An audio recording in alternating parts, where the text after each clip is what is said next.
besoin dans la vie. Donc, si tu es prête, on pourrait tranquillement se présenter.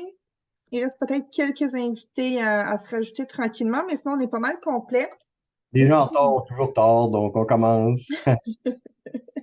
Donc, merci d'avoir pris le temps aujourd'hui de prendre votre heure de dîner avec nous. Donc, ça va être Sylvain et moi. En fait, je vais m'occuper de tout ce qui est questions, main levée, etc. Donc, je n'ai pas pour nous arrêter au fur et à mesure des questions, puis pas nécessairement attendre à la fin. C'est toujours plus facile qu'on est dans le vif du sujet. Donc, pour commencer, Mélanie de ATS, la grande majorité, je regarde les noms, la grande majorité, on se connaît déjà. Donc, ça fait maintenant 3 ans que je suis avec ATS. On travaille principalement avec notre plateforme de spécification. Et là où Sylvain et moi, on se rejoint, c'est vraiment au niveau de notre support, notre aide qu'on est capable de vous apporter. Donc, souvent, vous avez un projet. Nous, notre mandat, c'est de vous suggérer les bons produits pour la bonne utilisation. Puis, étant donné qu'il y a toujours beaucoup de nouveautés, d'upgrades et tout ça, c'est toujours un peu plus évident pour nous de vous faire des références qui sont au goût du jour, ce que vous allez retrouver en inventaire le plus rapidement possible. Si jamais vous avez besoin d'aide également pour trouver des substituts, vous avez fait votre spécification il y a 2 ans et mise en chantier maintenant, le produit, il est soit discontinué, il est soit plus adapté, il peut être aussi backorder avec la COVID et tout ça, c'est un sujet très chaud. Donc, à ce moment-là, on est capable de vous aider avec les spécifications, autant au niveau de la conception, mais jusqu'à la mise en chantier, si vous avez besoin d'informations aussi, on est là à ce niveau-là. On peut travailler avec vous les budgétaires, les alternatives. Donc, bref, si vous avez des questions au niveau de la plomberie, gênez-vous pas, autant au niveau de la finition que l'Europe. Donc, aujourd'hui, ça va être au niveau des dispositifs anti-refoulement. Si jamais vous voulez avoir de la formation sur d'autres sujets aussi, on est disponible à ce niveau-là. Donc, encore une fois, gênez-vous pas si vous avez des questions, là, je vais être capable de vous lire au fur et à mesure. Donc, je ne sais pas si Sylvain, tu voulais te présenter aussi en 2 petites minutes. Donc, bonjour tout le monde. Je me nomme Sylvain Trudel et non Maclure. Petit remplacement de dernière minute. Je suis basé à Québec. Je travaille pour la Joie. Donc, nous sommes l'agent manufacturier pour Watts pour la province de Québec. Ça fait plus de 30 ans là, que je représente les produits Watts. Donc, j'ai une certaine connaissance dans les produits, que j'espère. Euh, donc, euh, Raccordement croisé, prévention des refoulements. Donc, on va essayer de vous résumer ça le plus, même si c'est un domaine quand même assez compliqué. Autant que c'est compliqué, autant que c'est simple. Donc, les missions de Watts, là, bon, la formation, faire des produits intéressants, connaissances et ainsi de suite. Euh, Ici, on voit toutes les compagnies que Watts, donc les marques de produits qu'ils distribuent, qu'ils fabriquent. Donc, ils sont partout dans le monde.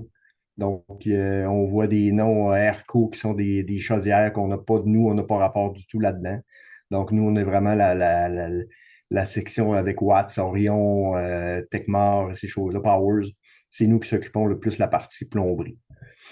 Les publics qui sont visés, bon, on est tout le monde ensemble, donc les représentants, les designers, les ingénieurs, contracteurs, donc on est tous là ensemble pour essayer de rendre faire notre mission et se rendre à l'autre bout là, pour faire des projets complets. La formation aujourd'hui, donc on va décrire les programmes de contrôle, c'est quoi les raccordements croisés, se familiariser un petit peu avec ça, comprendre l'importance puis les définitions là, des produits de prévention. L'idée derrière ça, c'est de simplifier le sujet. C'est ça parce que juste pour vous dire en entrée, c'est qu'une formation de dispositif anti-refoulement, DAR, c'est des formations d'une semaine. Donc là, on s'en parle pendant 1 heure, donc on va essayer de vous rendre ça là, le plus clair possible, mais on ne peut pas tout vous en parler au complet. Euh, Comprendre qu'est-ce qu'un raccordement croisé. Donc, il faut toujours comprendre c'est qu'à quelque part, c'est qu'on raccorde notre tuyauterie. Puis, à certains endroits, il peut arriver qu'on raccorde à de l'eau non potable. Donc, ce raccord-là, à cet endroit-là où est-ce qu'on met de l'eau non potable à l'eau potable, c'est ce qu'on appelle une connexion croisée. Donc, on les voit, les petits points, les petits X rouges. Donc, on peut avoir une bouilloire qui est branchée. Bien, la bouilloire est branchée à notre réseau. Bien, si l'eau, elle recule, bien, c'est de l'eau qu'on ne veut pas boire. On voit notre boyau extérieur, c'est la même chose. Si le boyau, il trempe dans quelque chose qui n'est pas catholique, bien, il peut arriver qu'on en boit. Donc, les raccordements directs, donc si on est raccordé directement à la tuyauterie, on parle d'un raccordement croisé direct et on peut le voir raccordement indirect si on le voit avec une tuyauterie. Euh, Tous les municipalités dans le moment, et c'est par code, c'est par la régie, on travaille tous sur les mêmes programmes. Donc, c'est réglementé, c'est une loi. Donc, tout bâtiment commercial doit être protégé contre l'anti-refoulement. Le pourquoi est simple, c'est que la ville nous apporte de l'eau qui a été traitée en bonnes conditions. Puis sous aucune considération, on veut que de l'eau d'un tel bâtiment nous revienne à l'intérieur des réseaux publics. Donc, ça, c'est des termes un peu, là, les protections d'isolement, confinement, protection totale. C'est le raccordement total là, de quand on vient faire nos projets complets là, on va avancer un petit peu avec ça. Donc, tout le monde qui travaille là-dedans, il y a les autorités, les gens qui font de la prévention, il y a les gens qui vont tester ces mécanismes-là, les avocatteries qui peuvent arriver, puis il y a l'éducation, la formation, comme on fait un petit peu ce midi. Donc, ici, on voit un peu un réseau complet. Donc, c'est la ville qui fabrique notre eau, puis qui nous l'envoie dans notre tuyauterie, puis que tous les bâtiments se raccordent. Donc, aussitôt les maisons résidentielles, on n'est pas régi. C'est seulement qu'à l'intérieur dans le résidentiel, les deux endroits qu'on est régi, puis de toute façon, c'est des standards maintenant, c'est les raccordements extérieurs de boyaux. Donc, on doit mettre des brise-vides là. Puis, il va y avoir, si on a une chaudière interne, un système de chauffage à l'eau chaude, dans ces cas-là, on doit avoir des mécanismes. Sinon, puis on n'a pas à en mettre à l'entrée du bâtiment d'une maison résidentielle. Commercial, c'est obligatoire partout. Donc, aussitôt qu'on a un bâtiment commercial, 8 logements et plus, on se doit d'avoir une protection à l'entrée. On doit également protéger nos systèmes internes. Donc, on va voir un petit peu plus loin là, les endroits qu'on peut avoir à se protéger par l'intérieur pour ne pas se contaminer nous-mêmes à l'intérieur du bâtiment. Donc, on voit ici réseau encore là interne. Qu'est-ce qui peut arriver? Pourquoi qu'on peut avoir un refoulement? Pourquoi que l'eau peut revenir dans le bâtiment? Si la ville alimenterait toujours à une pression stable, exemple, 70 livres de pression, on a 70 livres toujours, on a 70 livres à l'intérieur de notre bâtiment, ben, ce sera simple, ce serait presque impossible qu'on ait des refoulements ou des contre-pressions. Mais c'est impossible, les réseaux sont tellement grands maintenant que les pressions varient en continu, il peut y avoir une fuite dans la rue, il peut y avoir un incendie dans la rue, donc les pressions viennent fluctuer. Donc, c'est ce qui peut arriver tout simplement qu'on ait un refoulement, donc on vient siphonner de l'eau qui pourrait être contaminée si on a un raccordement croisé à un certain endroit. Donc, ce qui se produit ici, c'est quand même simple. On voit qu'il y a une fuite dans la rue. Il y a un boyau qui est raccordé à la piscine. Il est à l'intérieur de la piscine. On voit ça régulièrement. Donc, s'il y a un refoulement qui vient se faire, ben, l'eau de la piscine va tout simplement retourner à l'envers. C'est quand même pas catastrophe de l'eau de piscine. Mais le boyau, il pourra peut-être être par terre, dans les trous d'eau tout sales. Le chien a fait ses besoins à cet endroit-là. Ben, on ne veut pas en boire de cette eau-là. On voit également une bouilloire, un système de chauffage. Système de chauffage, ça ne tente pas d'en boire une gorgée non plus si on a un siphonnement. Donc, il faut aller protéger ces systèmes-là. Donc, ici, on voit contre-pression, c'est un peu ce que je viens de parler. Donc, un chauffe-eau, une bouilloire, en chauffant l'eau, on augmente la pression. Donc, encore là, on peut avoir des refoulements qui vont se faire par contre-pression. Il existe plusieurs types de dispositifs. Donc, dépendamment de ce qu'on a comme raccordement croisé, comme polluant, ben, c'est là qu'on va venir choisir les types. Donc, si on a quelque chose qui est avec des substances chimiques qui vont être dangereuses pour la santé, ben, c'est les risques élevés de contamination. Puis si on vient juste, en guillemets, polluer notre réseau, personne ne va en mourir, ben c'est là qu'on parle des risques modérés et les risques faibles de contamination. Ça, c'est des termes que je parle ce midi. Si des fois vous aimeriez avoir la régie du bâtiment sur leur site, il existe un manuel qui doit avoir près de 100 pages qui va venir parler de ce que je vous dis ce midi plus en détail et vous allez voir un peu plus les termes utilisés par au Québec là, avec ce qu'on parle dans le moment. Donc, quand on vient choisir un type de dispositif, ben, il faut savoir fait que les questions qu'on doit se poser, ben, c'est quoi? On va avoir du refoulement, de la contre-pression, les types de dangers, c'est quoi qu'on raccorde, puis de quelle façon qu'il doit être installé. Dans certains endroits, il va être vertical, pas horizontal, et ainsi de suite. On va avoir à choisir ce type pour le type de produit. Donc, ce qui vient faire un système complet, c'est qu'on, encore là, avec dépendamment des types, on a tout du baxiphonage, des types de produits qu'on vient, les types de raccordement qu'on vient faire, on va venir choisir notre système complet. On ne lira pas tout ça, c'est des incidents qui sont arrivés au fil des ans.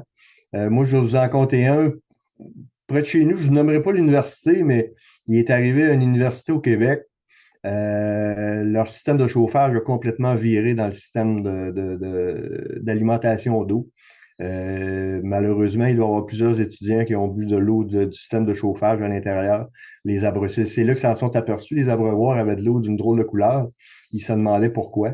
Mais c'est le système de chauffage qui est. Puis ça, je vous parle d'un cas comme ça, justement, avant l'avènement que les dispositifs anti-refoulement soient obligatoires. Donc, il n'y en avait pas sur leur système de chauffage.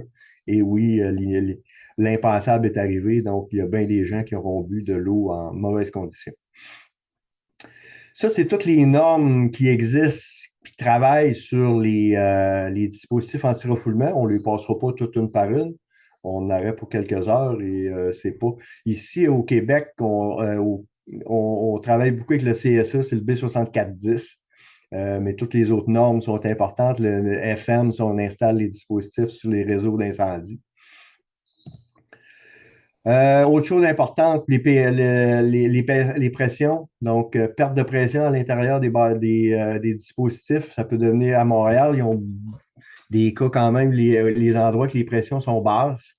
Bien, si on a déjà juste 40 livres de pression à l'entrée, qu'on vient rajouter un 10-12 livres de perte par le mécanisme, ça devient important pour le destinateur de corriger la situation. On ne pourra pas travailler à 30 livres de pression là, dans les bâtiments. Les types de dispositifs internes, donc, ce que c'est plus ou moins important, c'est qu'à l'intérieur, on peut avoir du puppet style avec les ressorts, on peut avoir des swing check valves, on peut avoir des clappers. Mais l'important, c'est de savoir que ça existe, mais les approbations sont les mêmes pour l'intérieur. Autre chose à savoir, il y a des dispositifs qui sont testables et non testables.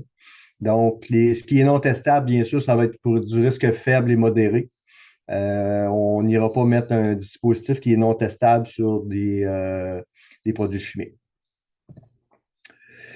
Donc, brise vide, qu'est-ce que c'est tout simplement? Tout le monde a déjà connu de faire un siphonnement, de siphonner un petit, de l'essence dans un réservoir. Donc, on a à peu près tout fait ça. On sait que la seule façon d'arrêter que l'eau se dévide d'un côté à l'autre, c'est de faire une entrée d'air. Donc, si toutefois on a un siphonnement à l'intérieur de notre bâtiment qui est commencé à être créé, ben c'est là qu'on vient installer des brises-vides à l'intérieur. Donc, aussitôt que la pression, le siphonnement va commencer à se faire, ben, il y a tout simplement une entrée d'air qui va venir se faire sur notre tuyauterie. Donc, le siphonnement va être arrêté. Les brises vides sont acceptées même pour les produits chimiques, ces choses-là. La seule chose à faire attention, là, on voit celui qui est atmosphérique. Ça veut dire qu'on n'aura pas une pression continuelle sur le mécanisme. Ça veut dire qu'il y a une soupape qui va être fermée avant le mécanisme. Ça devient important. On va en voir un petit peu plus loin là, que lui, on peut le raccorder en continu. Des petits brise-vides pour de la tuyauterie, donc pour aller sur les sorties murales extérieures. C'est plus rare maintenant parce qu'elles sont à peu près toutes incluses maintenant dans les sorties murales. Au début de l'arrivée des dispositifs anti-refoulement, on en vendait beaucoup, là. On n'avait pas à changer les sorties murales. Donc, pour des risques faibles de contamination, donc ici, on a un mécanisme qui a double clapet, un à côté de l'autre. Donc, c'est du non testable, c'est pour des risques faibles de contamination. Exemple, des systèmes d'arrosage de jardin. Donc, si on a un système branché en continu, ben, on devra se protéger pour empêcher là, l'eau contaminée de revenir, mais vu que ce n'est pas quelque chose de très dangereux, ben, il n'est pas testable, c'est du risque faible de contamination. Ça, c'est des mécanismes qui vont plus pour des robinets ou des petits systèmes de chauffage. Donc, encore là, c'est des doubles clapets qui est à l'intérieur. C'est vissable. Ça se fait dans du 3/4 de pouce habituellement. Ici, c'est des petits soupapes doubles aussi pour aller sur des machines à liqueur, des machines à café. Donc, on doit protéger. C'est quand même pas, c'est du risque faible de contamination, mais on doit quand même les protéger. Là, ça ne tente pas d'avoir à boire des petits produits chimiques qu'ils peuvent avoir à l'intérieur.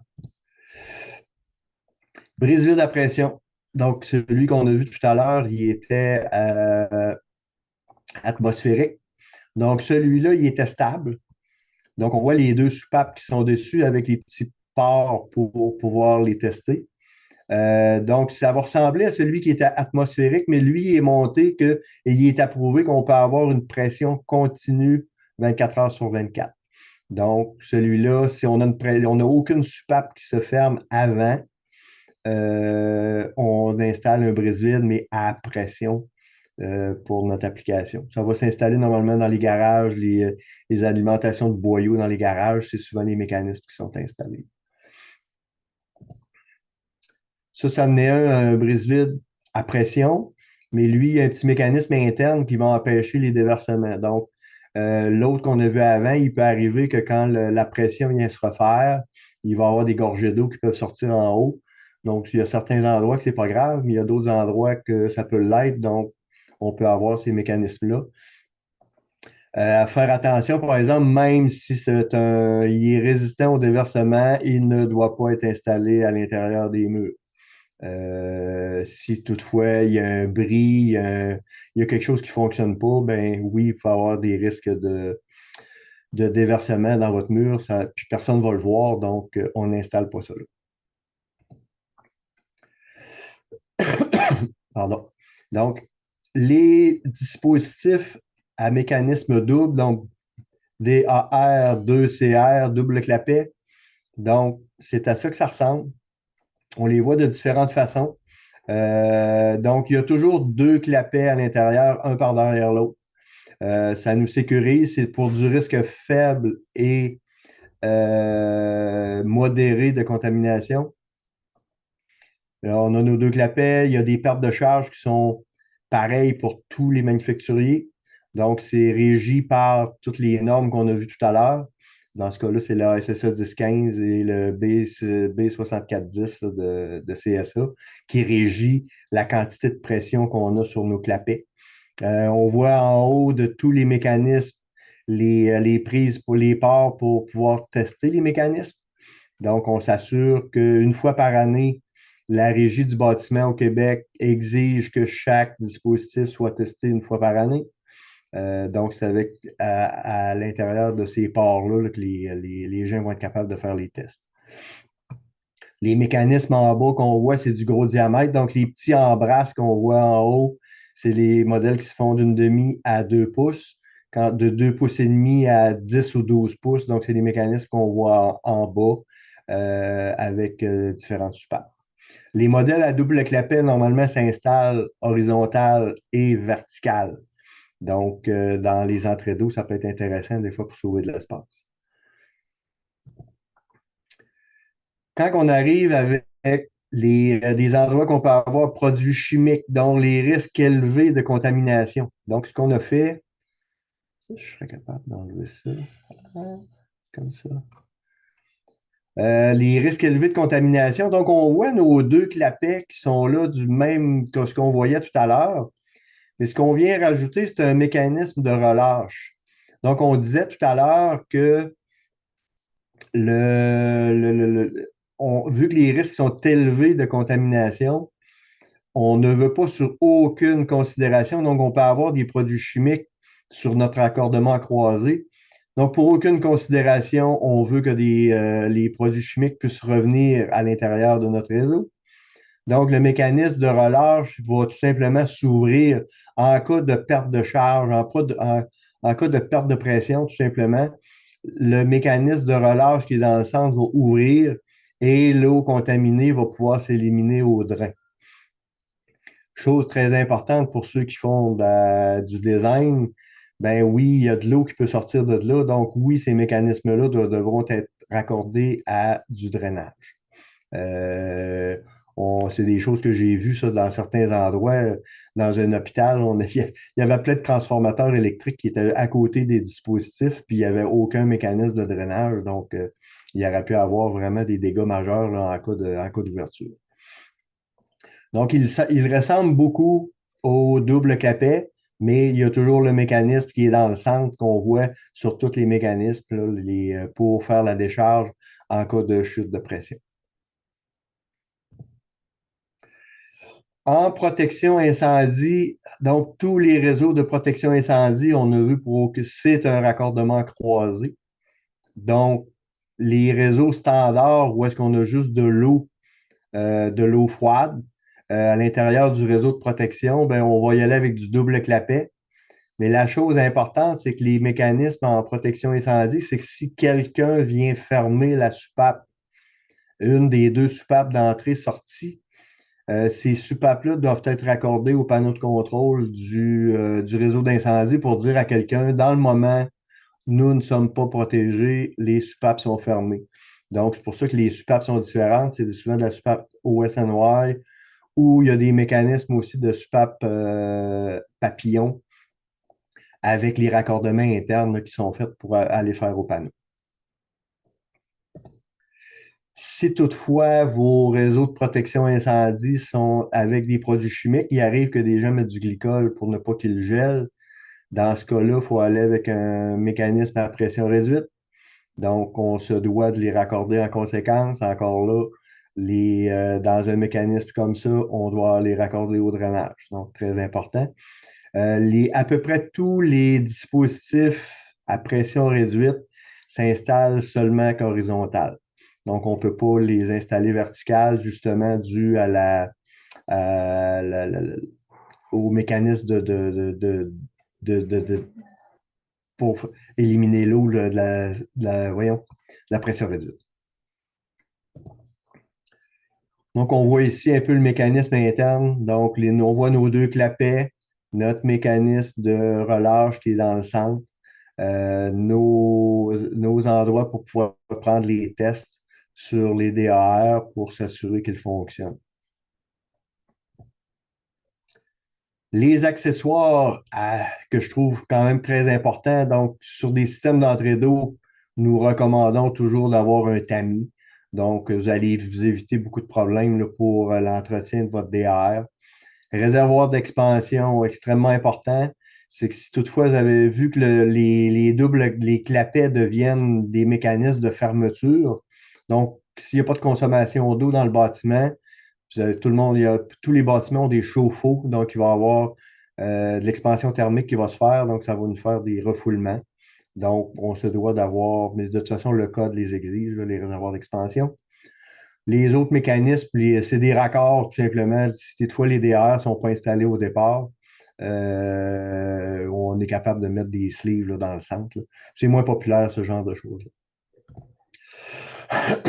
Donc, les problèmes qu'on peut rencontrer, c'est surtout sur les DR à pression réduite. Donc, il faut regarder tout simplement ce qui se passe, poser les questions. La décharge, est-ce que si on voit qu'il y a une décharge qui est régulière, ben, il y a quelque chose qui se produit avec nos clapets. Les clapets, il y en a un des deux qui n'est pas étanche. Donc, normalement, c'est les gens qui font les tests qui vont être capables là, de diagnostiquer lequel peut être le problème pour la réparation du DR. Donc, les points de dysfonctionnement, les débris, les clapets qui sont brisés et ainsi de suite, ben, il va falloir tout simplement qu'ils soient réparés. Donc, il y a une façon de faire, mais les entrepreneurs plombiers, normalement, sont aptes à faire les réparations en conséquence. Un DAR, normalement, ne sera jamais désinstallé, là. Donc, les pièces de rechange existent pour tous les modèles. Il est beaucoup plus facile de faire la réparation que de changer le dispositif au complet. Donc, ça a fait le tour quand même assez rapidement du sujet. Donc, j'ai parlé tout à l'heure sur les risques de contamination. Ils sont pour voir quels sont les degrés de contamination pour chaque bâtiment. Référez-vous à la régie du bâtiment à ce que je vous ai parlé tout à l'heure, le livre qui existe. C'est à l'intérieur de ça, vous allez être capable de voir, exemple, une école, quelque chose à aller comprendre assez rapidement, c'est qu'une école élémentaire et une école secondaire, l'école élémentaire est avec réseau, est un risque modéré. Par rapport à une école secondaire, on parle d'un risque élevé.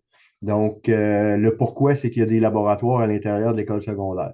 Donc, c'est là-dessus. Fait que c'est à l'intérieur de ce document-là là, que vous allez pouvoir choisir selon les règles là, du Québec.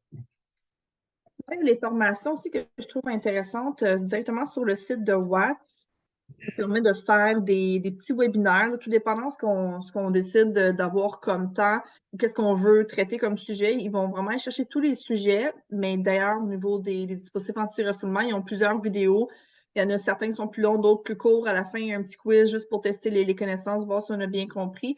Donc, honnêtement, c'est quelque chose que j'utilise une ou deux fois par année, tu sais, d'aller faire un refresh des connaissances, soit en apprendre, soit se rafraîchir la mémoire. Donc, je trouve que le site est quand même très bien fait à ce niveau-là. Justement, pour renchérir à ça, c'est que le Watts Training, c'est qu'il existe des centaines de formations Ouais, sur ce site Internet-là. Ce que vous faites, c'est que vous vous ouvrez tout simplement un un compte. taille pour vous. Puis tout simplement, quand vous avez... Les formations sont normalement toujours entre 5 et 12 minutes. Donc, c'est extrêmement court. Et vous avez des formations sur à peu près tous les sujets, juste les dispositifs anti-refoulement, il doit en avoir une vingtaine. Il y en a même en français, pour ceux qui peuvent avoir plus de problèmes avec l'anglais, mais même les formations en anglais sont très claires, avec un beau langage qui est quand même assez facilement comprenable. Puis c'est le fun, vous pouvez tout simplement en plus ramasser des petits points, puis vous avez des beaux petits cadeaux quand vous avez suivi quelques formations, ben, il y a des petits cadeaux qui peuvent suivre, là, mais vous pouvez l'essayer, ces formations. Puis ça, c'est à tous les sujets. Le drainage, les contrôle de pression, chauffage. Il y a une multitude de formations qui sont là-dessus, qui sont vraiment intéressantes. Il y en a même ceux qui ont besoin de points pour les formations à ASP. Il y en a des plus grands, les plus longues. Ceux-là sont plus d'une heure 30. Et ça vous donne là, les points requis là, pour certaines firmes d'ingénieurs pour vos formations. Jamais il y a d'autres sujets que vous voulez aborder aussi, il y a possibilité qu'on en fasse un. Soit on peut le faire directement avec votre équipe dans votre bureau, ça peut être en présentiel autant que de façon virtuelle également. Donc, si jamais c'est quelque chose qui vous intéresse d'approfondir un sujet, ça va nous faire plaisir de se déplacer également. Non, Y j'ai a-t-il- pas vu de questions, donc est-ce que je prends pour acquis que c'était clair? J'ai pas de main levée non plus. C'était trop clair ou j'ai perdu tout le monde? J'espère que non. Ouais, c'est ça. C'était clair ou c'était plate? Il y a deux. Donc là, je vois pas de main levée. Je vois des thumbs up. Fait que c'est bon. Ah. Donc, n'hésitez pas à nous communiquer autant chez La Joie que chez ATS si vous aimeriez avoir des formations beaucoup plus, euh, je dirais pas plus claires, mais plus Plus détaillées approfondi. des Ouais. produits-là. Donc, c'est facile pour nous. On peut même aller vous voir dans vos bureaux pour si requis, là. Donc, Je vais envoyer des courriels, en fait, avec nos coordonnées à chacun. Je vais mettre aussi le site de e-learning pour Watts. Je vais mettre nos coordonnées aussi, comme ça, si jamais quoi que ce soit. Puis par le fait même, si jamais il y en a d'entre vous qui ont besoin d'un certificat pour la formation en continu, simplement me répondre à ce courriel-là, puis je pourrais vous l'envoyer de façon individuelle, sans problème. Félix-Antoine, j'ai une petite question concernant les robinets. Je peux ouvrir ton micro. Je pense pas que je vous ai muté. Donc, tu peux unmuter si tu veux. Puis oui, Raphaël, on peut envoyer aussi la présentation en PowerPoint. Je vais essayer de la réduire au plus petit. Puis il devrait pas avoir de problème pour la mettre en pièce jointe aussi. Là, donc, Félix-Antoine, est-il capable de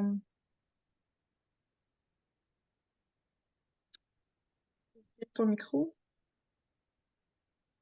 Sinon, j'ai Frédéric qui avait une question concernant les garanties. Est-ce que ce sont les mêmes pour tous? Pour les garanties, c'est toujours une année. Sur les mécanismes, juste pour dire que tous les dispositifs anti-refoulement sont testés, en tout cas chez Watts, ils sont testés à l'usine. Donc, quand ils partent de là-bas, ils sont étanches.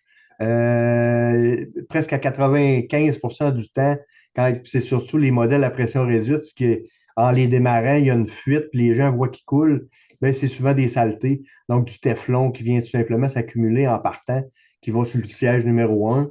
Donc, siège numéro un qui coule, le dispositif de relâche est ouvert, donc on a de l'eau qui vient couler là, par le. Donc, c'est souvent là. Donc, l'entrepreneur devra ouvrir tout simplement le mécanisme de nettoyer. L'autre cas qu'on voit régulièrement sur les fuites, c'est des fois, c'est des marteaux d'eau.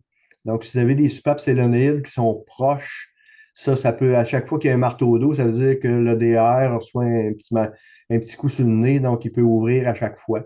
C'est des choses qu'on voit. Souvent, là, dans un cas comme ça, on vient rajouter un clapet après le DR pour que ce soit lui qui ait le coup sur le nez et non le DR. Là, d'après moi, tu devrais peut-être être en Ah, mesure. bonjour. Ouais. OK. Je sais pas, j'ai testé, le micro fonctionnait. Bon, bref, en fait, la question que j'avais, c'est, on voit fréquemment là, dans les exemples qui étaient montrés dans la présentation des DAR, puis moi, j'étendrais même un peu la question un peu plus loin, je parlerais même de l'entrée d'eau aussi, avec des robinets vannes versus des robinets papillons. Est-ce que c'est quelque chose qui est généralement interchangeable? Est-ce que, il y a des recommandations générales par rapport à ça? Les IAR, en tout cas, Papillon ou qu'on parle les SUPAP NRS ou SNY là, sur les DAR, du 2 pouces et demi et plus, ils ne se font qu'avec ce type. Il y a jusqu'à 4 pouces, il y en a les DAR avec des SUPAP à billes euh, OK, pour jusqu'à 4 pouces. Là, je te parle dans du OK. gros. Puis en amont de ça, là, entre, mettons, le raccord, disons, souvent, par exemple, à la protection incendie, les robinets qui sont là, est-ce que c'est seulement la ville, dans le fond, qui impacte ceux-là, là? C'est Ben, ce qu'eux acceptent. ton entrée de bâtiment doit être, en rentrant dans le bâtiment, tu as une SUPAP à venir lui entrer, à venir Mhm. lui. Deuxième mécanisme qui s'installe, c'est ton compteur d'eau. Puis ton troisième mécanisme, c'est le DAR. Puis si tu as une soupape de réduction à venir y ajouter, elle va aller après. Donc, c'est le compteur d'eau est mis avant, tout simplement. C'est que si ton DR coule pour X raison, ben l'eau, elle va être calculée pour. Ouais, non, non, mais ce que je voulais dire, dans le fond, c'est qu'il n'y a pas de, il y a pas d'exigence, là. Si moi, mon DAR, il y a des robinets vannes, puis qu'en amont, j'ai des robinets papillons, il n'y a pas de problème. Ça change absolument rien. Excellent. Les vannes, puis les vannes, on ne peut pas les interchanger. Ils viennent avec. Les appareils ils ont une approbation CSA complète.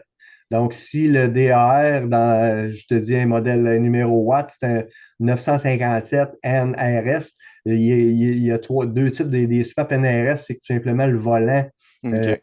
ne monte pas. Le volant reste égal, c'est juste la guillotine qui vient bouger. Puis les super OSY, OS noir, lui, c'est la tige tout simplement qui monte, qui vient descendre, monter, descendre. Mais c'est approuvé ensemble, puis il y a un tag qui est dessus, puis il garde son approbation en gardant ses soupapes là, Mhm. originales. Mhm. OK, Est-ce que c'est excellent. Mais bon? ça répond à ma question. Merci. Excellent?